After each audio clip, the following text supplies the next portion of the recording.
She sat alone in the corner, quiet and still, almost invisible to the rest of the room.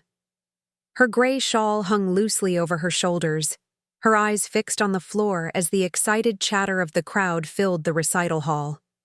Parents snapped pictures of their children, friends greeted each other with laughter, and performers nervously ran through their pieces one last time. No one paid much attention to the woman seated near the back. She wasn't on the program, and no one seemed to know who she was. Just another face in the crowd, or so they thought. The evening was meant to celebrate young talent, pianists, violinists, and singers taking their first brave steps onto the stage. The spotlight was reserved for them, the ones everyone came to see. But as the performances carried on, there was a strange shift in the energy of the room. A few people began to notice the quiet woman, now standing near the stage, clutching a worn music folder in her hands. She hadn't spoken to anyone. She hadn't even been invited to perform. So why was she stepping forward now? The organizer hesitated, unsure whether to stop her or let her play. A few people in the audience exchanged confused glances. Some even snickered quietly. Who was she to interrupt the schedule? But before anyone could object, she sat at the piano. No words, no explanation. Just a deep breath, and then she played. What happened next left the entire room frozen. Notes filled the air, soft at first, then rising with such emotion and precision that the room, once buzzing with whispers and shifting chairs, fell utterly silent. People leaned in, jaws slowly parting, eyes locked on the woman they had barely noticed an hour ago. But who was she really? And what was the story behind the music that held everyone captive? That's where this story begins. And it's one you won't forget. The music seemed to pour straight from her soul, every note carrying a kind of raw truth that made people forget where they were. Even the fidgety kids in the front row went still. For a moment, time didn't exist. Only the sound of her playing filled the space, wrapping around everyone like a story they didn't know they needed to hear. When her hands finally lifted from the keys, there was no immediate applause. Just silence. A heavy, breathless silence. And then, one by one, people began to clap. Softly at first, then louder, as if waking up from a dream. But the woman didn't bow. She didn't smile or wait for praise. She simply stood up, gathered her folder, and returned to her seat near the back, as if nothing unusual had happened. Some people whispered, trying to piece together who she was. Others glanced at the program again, confused. Her name wasn't there. She hadn't spoken a single word. And yet, her performance had outshined everything else that evening. A few of the older guests exchanged curious looks. One woman leaned over to her husband and said, "She looks familiar, doesn't she?" But neither of them could place her. That's the thing. No one knew where she had come from, and no one remembered seeing her enter. It was like she had always been there, just unnoticed. Later that night, the recital coordinator tried to ask her name, but she was gone.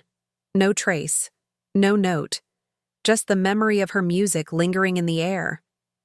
People left the recital hall in a strange daze, still thinking about the quiet woman who had somehow shaken them without ever saying a word. In the days that followed, the mystery only grew.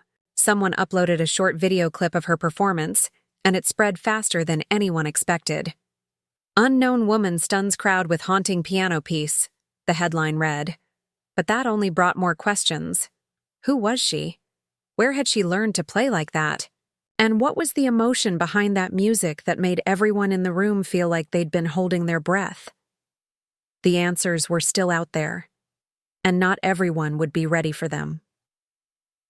A week passed, and the video of the mysterious woman's performance had gone viral. People from all over were sharing it, some calling her a genius, others saying her music felt like a memory from another life. Music blogs picked it up, trying to guess what piece she played. But no one could find a match. It wasn't a known composition. That made the mystery even bigger. Had she written it herself? Meanwhile, the small town where the recital took place was buzzing. Everyone was asking questions. Teachers from the music school were asked if she was a former student. The answer was always the same. No one had seen her before. And yet, a few older residents began to dig through old records, convinced she looked like someone they had seen long ago. A woman who used to play at the old concert hall before it shut down. But that place had been closed for years. And no one remembered her name, just whispers, rumors. At the same time, a young music student named Emma, who had also performed that night, couldn't stop thinking about the woman. Her own piece had been clumsy and rushed, nerves getting the better of her. But hearing that woman play had stirred something in her, a mixture of shame and awe. She started watching the video late at night over and over, trying to copy the hand movements. There was a depth in the music she couldn't explain. It wasn't just technical skill. It was pain, loss, hope, something bigger than the notes. Emma started asking around, searching for anyone who might know more.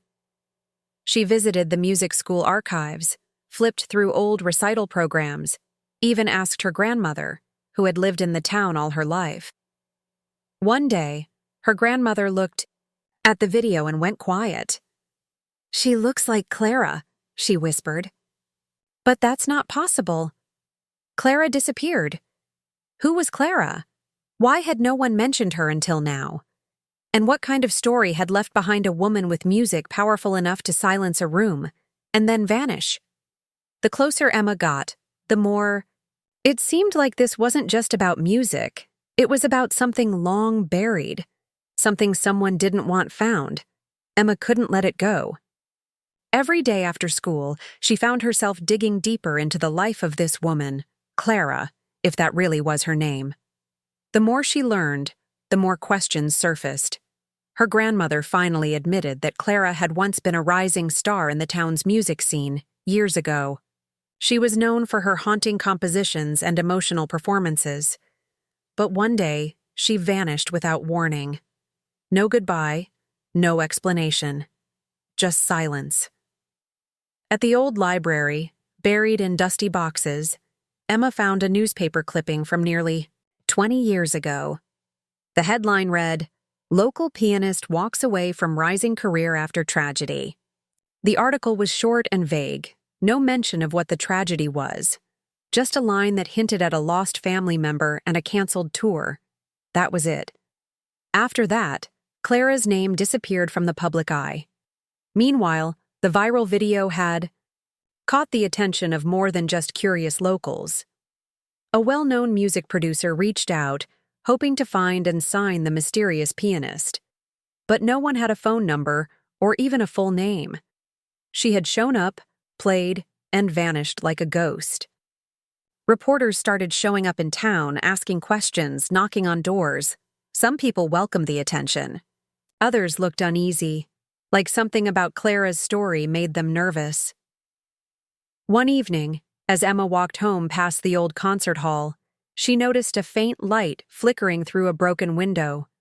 The building had been closed for years, covered in ivy and barely standing. But something drew her in. Inside, she found the dusty remains of a forgotten stage, broken chairs, cracked mirrors, old programs scattered on the floor. And in the center, a piano, covered in a sheet worn with age. Emma slowly lifted the cover. Her fingers brushed the keys, still in tune. Behind her, a soft sound, footsteps, and then a voice, low, calm, familiar. "You shouldn't be here." Emma turned slowly, heart pounding. And there she was, the quiet woman from the recital. But her face wasn't soft this time. It was tired, guarded, and her eyes held something deeper than sadness, something unspoken, as if the music she played was only the beginning of the truth.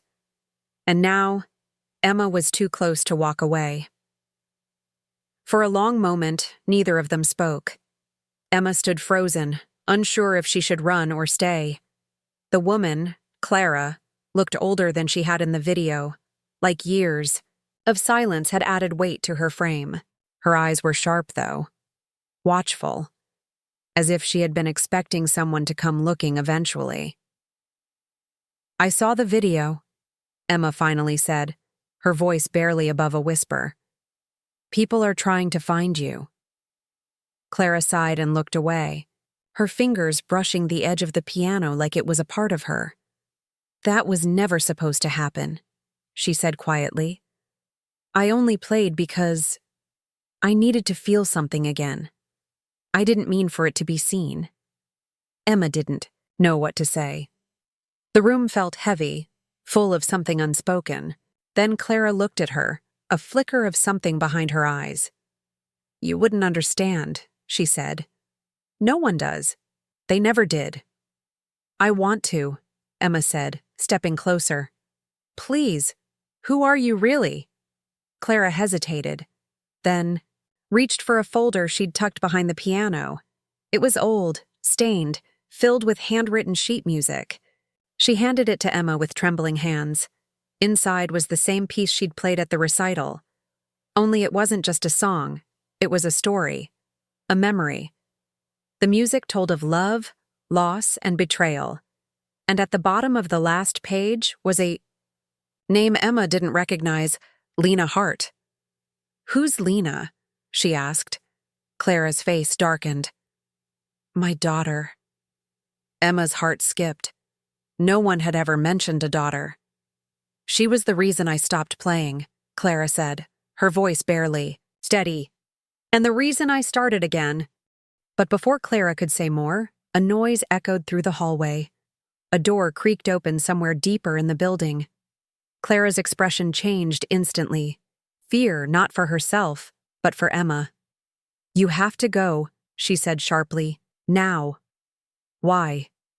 "Who's here?" But Clara didn't answer. She grabbed the folder from Emma's hands and backed toward the shadows. "You're not the only one looking for answers," she whispered. "And not everyone wants them found." Emma turned toward the sound. Footsteps again. Louder now. Not Clara's. Someone else. Someone who'd been following the music too. Emma's breath caught as the footsteps drew closer, steady and slow, like whoever was coming wasn't in a hurry. Clara reached for Emma's arm and gently pulled her behind the curtains lining the side of the old stage. "Don't speak," she whispered. Her face was pale now, hands trembling. Not from fear of being found, but from something deeper. Something she'd been running from for years. Through a narrow gap in the curtain, Emma could see a man step into the room. Middle-aged, in a dark coat, with eyes that scanned the space like he knew exactly what he was looking for. He walked straight to the piano, ran his fingers across the keys, and paused. Then he called out, "Clara, you can't hide anymore. It's time." Clara's grip on Emma tightened. Emma leaned in and whispered, "Who is he?" Clara hesitated, then answered, softly, "He was Lena's father, and the reason she's gone." The words hit Emma like a punch. Everything started to make sense. The tragedy, the silence, the fear. Clara hadn't just lost her daughter. She'd lost everything because of this man. Emma could feel her heart pounding in her chest. She wanted to run, but Clara stepped forward. Instead, slowly, quietly, she walked out from behind the curtain. The man turned, and for a moment, there was a silence between them that said more than any words could. "You should have stayed gone," Clara said, her voice calm but filled with years of buried pain. He took a step closer. "I came to make sure you wouldn't ruin everything, that you wouldn't dig this up again." "I didn't," Clara said, glancing at Emma. "She did." The man's eyes shifted to Emma, and something in his expression changed. Not anger, something colder. But before he could speak, Clara sat down at the piano again. She placed her fingers on the keys and began to play. Not the same song as before. This one was darker, heavier, filled with pain but also strength. As the music filled the room, the man stood frozen. And then, without another word, he turned and walked out. Clara stopped playing. The silence that followed wasn't empty. It was full of release. Years of fear and grief finally let go. Emma stepped forward, stunned. "You were never just running from your past," she said softly. "You were protecting your truth." Clara nodded, tears in her eyes. "And now it's yours to share." But just as they turned to leave, Emma noticed something. The folder Clara had held, the one with Lena's name, was gone. Taken. Someone else had been watching all along. Emma stared at the empty spot on the piano bench where the folder had been. Her pulse quickened again, but Clara didn't seem surprised. She sat quietly, looking at the space where the music once was, as if she'd known all along it wouldn't stay with her. "Will you be okay?" Emma asked. Clara gave a small nod. The music was never meant to stay hidden. If it's been taken, maybe it's time it found its place in the world. Outside, the sun was starting to rise, casting soft golden light through the broken windows of the concert hall. The once-forgotten building now felt alive, like something had been set free within its walls. Emma helped Clara out into the fresh, morning air. They didn't speak much. Some stories didn't need more words after they'd been heard in the right way. In the days that followed, the music made its way online again, but not in the way anyone expected. A new account, anonymous with no name, posted recordings of Clara's forgotten pieces, along with handwritten notes scanned from the original pages. Each post carried a simple message. Lena's voice lives on through every note. People started to listen, not just to the melody, but to the story behind it. The truth found its way out, not through headlines or interviews, but through the music itself. Emma returned to her lessons, but everything felt different. She wasn't just learning how to play anymore. She was learning how to feel, how to tell a story without speaking. Clara moved away quietly, leaving no address, only a short note. "You gave me the courage to stop hiding." "Thank you." And though the mystery of who took the folder was never fully solved, Emma often wondered if Lena's voice was still guiding the music's path, making sure it reached the people who needed to hear it most. Because sometimes, the quietest people carry the loudest truths, and sometimes, music says what words never could. That night at the recital had been more than a performance. It was a beginning, and the echo of Clara's song would never truly fade.